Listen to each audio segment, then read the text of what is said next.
need to see the words on a page. I need to make this real, to pull it out of the corner of my mind where it festers as a nightmare. I know how this is going to sound.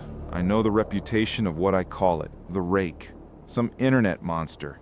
A creepypasta whispered by teenagers. Before this, I'd heard the name, same as anybody.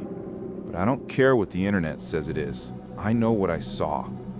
I live in Erie, Pennsylvania, a quiet lake town. It's snowy in the winter, the water of the lake is gray, and we have tourist season in the summer around Presque Isle. My place is an old house on the edge of town, backing up to a thick strip of woods that eventually stretch out toward I-90.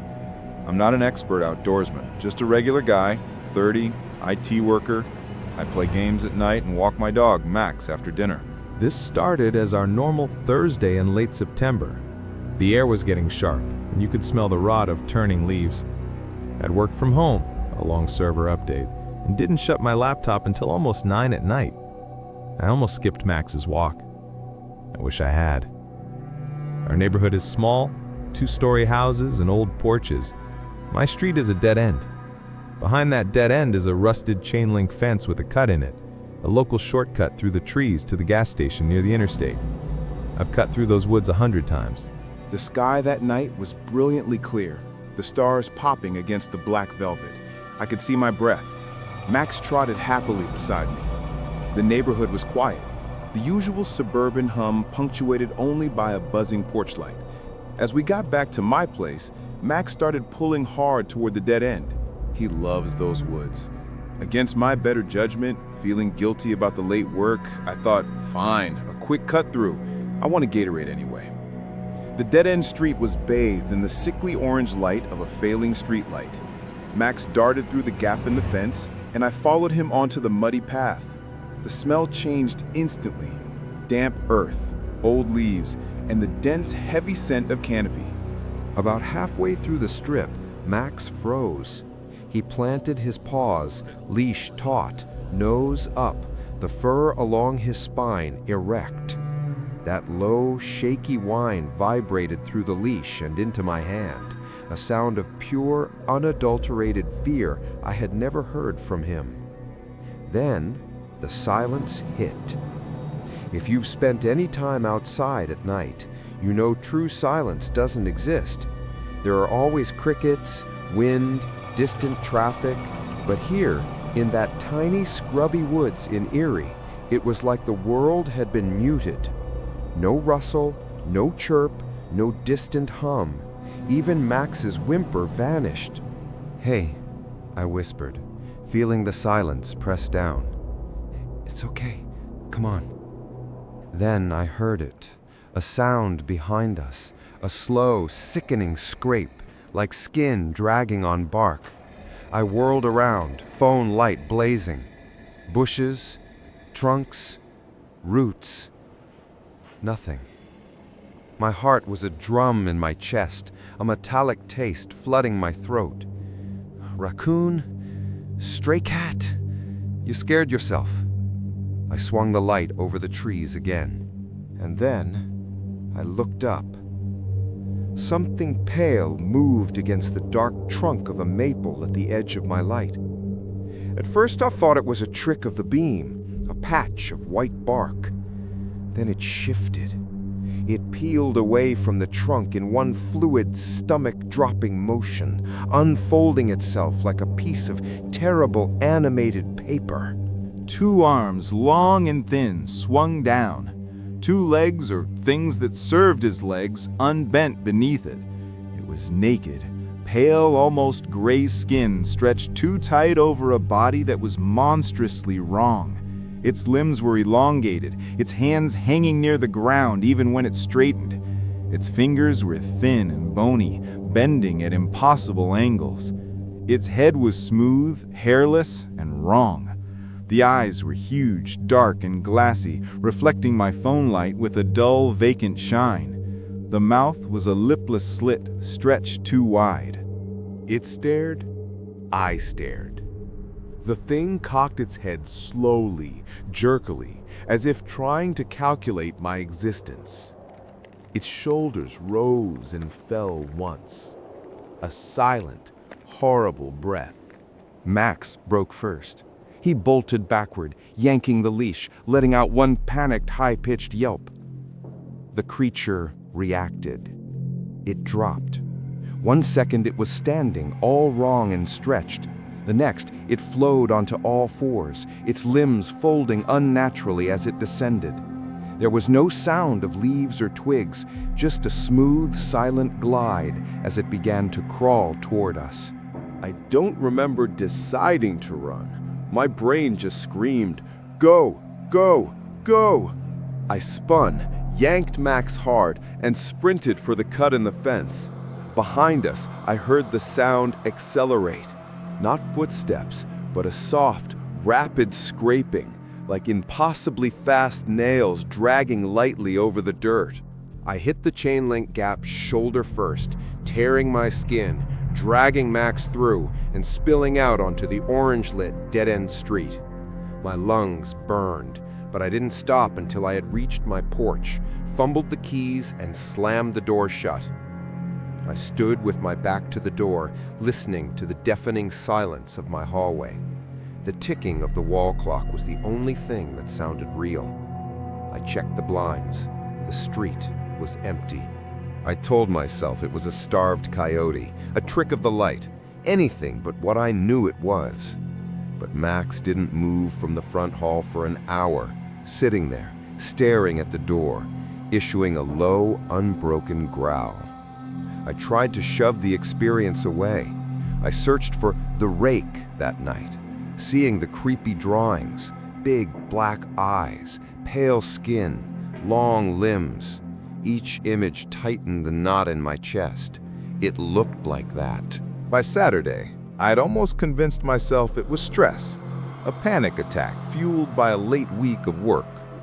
Then, my friend Nate called, suggesting our planned camping trip to Allegheny National Forest. My first thought was immediate terror. My second was, I can't let one weird night walk scare me out of the actual woods. "Yeah," I said, "I'm in." The next morning, we drove east on Route 6. The trees were starting to turn. The sky was high and blue. As we drove deeper into the heavy forest, my chest got heavier. I felt colder. We reached the trailhead in the mid-afternoon. Our site was perfect, deep in the backcountry on a small finger of land jutting into the Allegheny Reservoir. We set up the tent, built a fire, and listened to the comforting, normal sounds of the woods. Crickets, wind in the trees, a fish splashing in the dark water. The forest sounded alive. I let out a breath I hadn't realized I was holding. We ate, talked, and watched the stars. The fire burned low. "Yo," Nate said suddenly, staring into the trees behind me. "Did you hear that?" I froze. My back was to the woods. "What?" I managed. He squinted. "Thought I heard something. Maybe a deer." I forced myself to relax. "Probably a raccoon." We waited. The fire popped. The woods stayed noisy. "We're fine, dude. Let's crash." We doused the fire, ensured the ashes were dead, and crawled into the tent. I lay there, eyes open, listening. Slowly, step by step, the volume turned down. The crickets faded. The frog near the water stopped. The wind died. It wasn't sudden like in Erie, but it was just as absolute. The forest went dead silent. 1:37 a.m. The silence was a crushing weight. Then I heard it. A soft, slow, steady scrape, and another. Something was moving around our tent. Not walking, not trotting, crawling. The sound was so light, so close. It made a full, slow circle around us. My heart hammered against the tent floor. "Nate," I whispered, "you awake?" He snorted awake. "Huh? What?" "Do you hear that? Scrape, scrape, scrape." It stopped near the tent door. A moment of frozen silence. Then, something pressed lightly against the fabric. I watched the nylon bulge inward. A hand, too big, too long, splayed 5 thin fingers against the tent wall. They bent, testing the give of the material, the thin barrier between us and it. "What the?" Nate whispered, sitting up. "Don't move," I hissed. The crawling sound moved again, toward the back of the tent, near our heads. I could hear it breathing then. Not breathing, remembering to breathe. A sharp, sudden intake, held too long, let out in a slow, broken hiss. There was a small mesh window above my head. I stared at it, praying. I looked. 2 eyes stared back at me through the mesh. They were huge, dark, and impossibly close. They reflected no light, yet they were like holes burned into the night. I slammed back into Nate. "It's here," I choked. "Right outside." Something dragged its nails slowly over the mesh where my face had been. The scraping shrieked in my skull. The creature moved to the tent zipper. It tugged once, lightly. The zipper moved 1/4 of an inch, the teeth parting with a tiny, impossibly loud sound. It was testing it. My mind snapped. "We're leaving," I muttered. "Are you insane?"